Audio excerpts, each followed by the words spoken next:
Serena hausati wamuserena Olembiti muchinda weondo Vanhu vanorira mundege Malama Family treasure palusimba Fresh Boy Entertainment Makorokosa family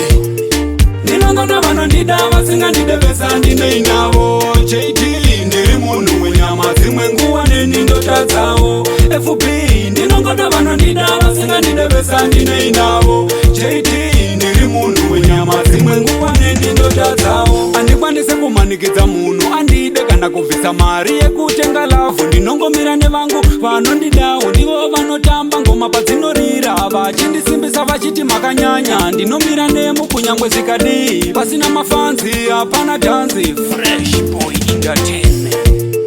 ndinongona vanondida vasingandidevesa ndine inavo JT ndiri munhu wenyama dzimwe nguva neni ndota dzavo FB ndinongona vanondida vasingandidevesa ndine inavo JT ndiri munhu wenyama dzimwe nguva neni ndota dzavo vamwe vanouya nezvimubvunzo hopo kutsvaka kuti ndakamira papi kutanga kufamba ini vachinditaura kuda kuporonga ini zvandakaronga kana ndakatadza zvikamudhuze neni kwete kufamba iwe uchinditaura chinangwa chako ndibukwe nemafanzi kuda kuti ndisatora chibhanzi ndosaka ndati ndinongona vanondida vasingandidevesa ndine inavo JT ndiri munhu wenyama dzimwe nguva neni ndota dzavo FB ndinongona vanondida vasingandidevesa ndine inavo JT ndiri munhu wenyama dzimwe nguva neni ndota dzavo andikwanise kumanikidza munhu andide kana kubvisa mari yekutenga lavhu ndinongomira nevangu vanondidawo ndivo vanotamba ngoma padzinorira vachindisimbisa vachiti makanyanya ndinomira nemo kunyangwe zvikadii pasina mafanzi hapana dhanzi Fresh Boy Entertainment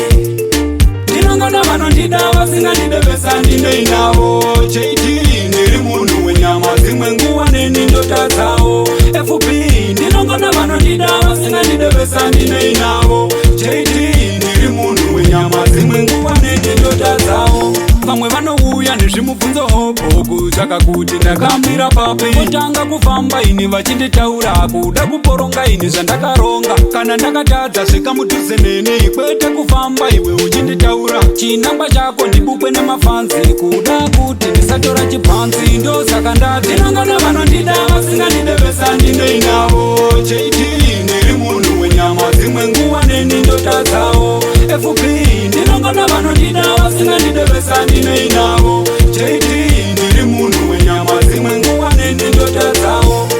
Big up best man, big up Big Bara, Charlotte Kimsocha, big up producer X, yeah man, big up munhu wesanondi